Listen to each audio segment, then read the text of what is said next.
আপনারা অলরেডি দেখেছেন গতকালকে থেকেই দেশের এই বিপদের সময় আমাদের মাননীয় প্রধান উপদেষ্টা, অন্যান্য উপদেষ্টাবৃন্দ, বিভিন্ন রাজনৈতিক দলের নেতৃবৃন্দ, আইন শৃঙ্খলা বাহিনী, চিকিৎসকবৃন্দ, ফায়ার সার্ভিস, স্বেচ্ছাসেবী, বিভিন্ন সেবা প্রদানকারী সংস্থা, সাধারণ ছাত্র, শিক্ষক ও সাধারণ জনগণ কাঁধে কাঁধ মিলিয়ে পরিস্থিতি মোকাবেলা করেছে। এই ধরনের যখন আমরা ঐক্যবদ্ধভাবে কাজ করি তখনই আমরা বুঝতে পারি যে আমাদের যে কোনো ধরনের বিপদে আসলে আমরা কতটা ঐক্যবদ্ধ হতে পারি, এবং সুন্দরভাবে কালকে আমরা সবাই মিলে কাজ করেছি এবং উদ্ধার করতে সক্ষম হয়েছি। অবশ্যই সেনাবাহিনী এবং বিমান বাহিনী প্রথম দিকে গিয়েছিল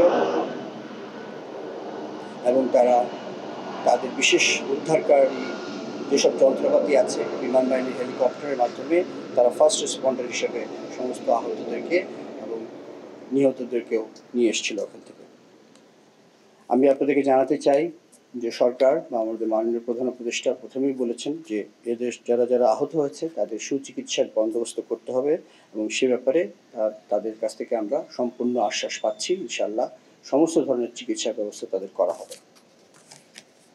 সরকারের পাশাপাশি বিমান বাহিনীও সবসময় হতাহতের পাশে থাকবে এবং থাকছে। আহতদের সুচিকিৎসা নিশ্চিত করতে যা করণীয় আমরা সব কিছু করব।